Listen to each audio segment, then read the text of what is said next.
दोस्तों आज हम लेकर आए हैं एक और नई कहानी। ये बहुत ही मज़ेदार कहानी है। पूरी कहानी सुनने के लिए अभी वीडियो को लाइक करें, चैनल को सब्सक्राइब करें और नोटिफिकेशन बेल को दबाना ना भूलें। ये बात उन दिनों की है जब मैं ट्यूशन पढ़ाया करता था। मेरी शादी हो चुकी थी। मुझे घर के खर्चे पूरे करने के लिए ट्यूशन पढ़ाना पड़ता था। मेरे पास काफ़ी लड़के और लड़कियां पढ़ती थी। उनमें से एक लड़की जिसका नाम नेहा था, उसकी उम्र लगभग 19 साल थी। वो पढ़ने में काफ़ी कमज़ोर थी, इसलिए मुझे उसकी ज़्यादा चिंता होती थी और उस पर मुझे काफ़ी मेहनत भी करनी पड़ती थी।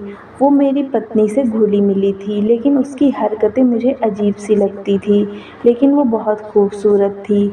मेरे साले की शादी की तारीख नज़दीक थी। मेरी पत्नी ने मुझे पहले ही बोल दिया था कि वो पूरे 1 हफ्ते के लिए मायके जाएगी, तो मैंने भी हामी भर दी थी। लेकिन मैं नहीं जा सकता था क्योंकि स्टूडेंट्स के पेपर का समय करीब था और नेहा की चिंता मुझे ज़्यादा थी, इसलिए मैं छुट्टी नहीं कर सकता था। नेहा का घर मेरे घर से ज़्यादा दूर नहीं था।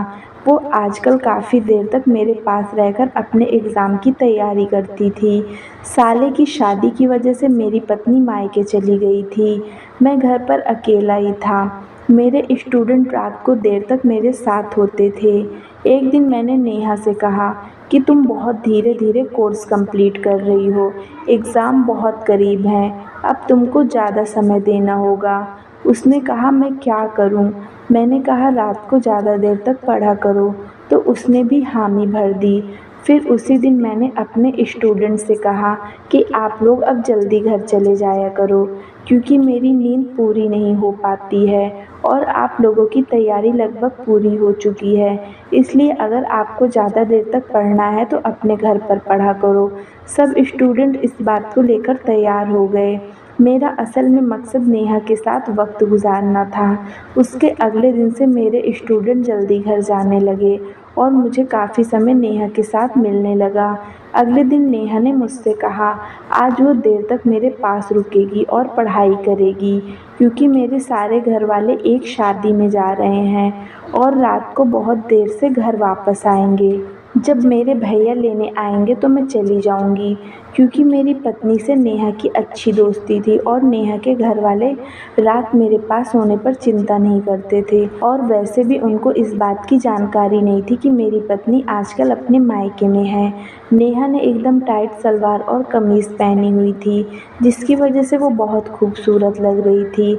सारे स्टूडेंट समझते थे कि नेहा मेरी रिश्तेदार है, इसी वजह से वो मेरे घर में बेफिक्री होकर घूमती थी, जिसकी इजाज़त और किसी स्टूडेंट्स को नहीं थी। फिर मैंने नेहा की आंखों में देखकर मुस्कुराया तो उसने भी जवाब में मुस्कुरा दिया। उसकी मुस्कुराहट बहुत प्यार भरी थी। कुछ देर बाद मैंने नेहा से कहा चलो खाना खा लेते हैं फिर पढ़ेंगे। उसने कोई जवाब नहीं दिया, पर मेरे साथ किचन में मेरी मदद करने लगी। इसी बीच मैं कुछ ज़रूरी चीज़ें उठाने के चक्कर में घूमते फिरते 2-3 बार नेहा से टकराया, मगर वो कुछ न बोली बल्कि मुस्कुराकर चुप हो गई। फिर हम दोनों खाना लेकर टेबल पर पहुँचे और साथ ही खाने लगे। खाना खाकर मैं तो बाथरूम चला गया। जब मैं बाथरूम से निकला तो नेहा बर्तन समेटकर स्टडी रूम में पहुंच चुकी थी और किताबें पढ़ रही थी। मैं अपने नाइट ड्रेस में था, क्योंकि नेहा के जाने के बाद मुझे सोना ही था।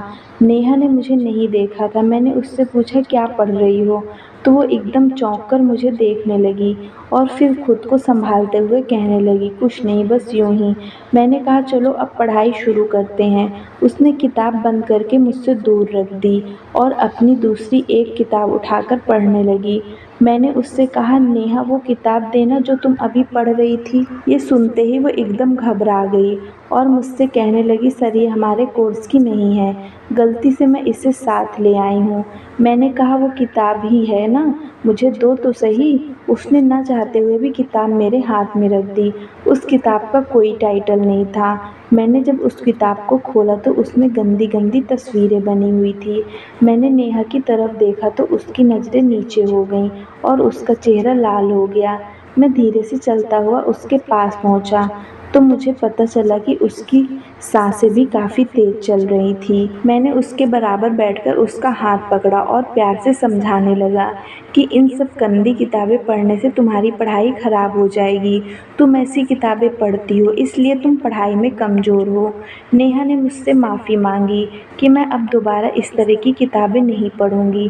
प्लीज़ आप ये बात किसी को मत बताना। दोस्तों, हमें इस कहानी से ये सीख मिलती है कि हमें गंदी किताबें नहीं पढ़ना चाहिए, नहीं तो हमारा पढ़ाई और काम में पूरी तरह से मन नहीं लगता और हमको जो सफलता मिलनी चाहिए वो सफलता नहीं मिल पाती। दोस्तों, कहानी अच्छी लगी हो तो शेयर करें।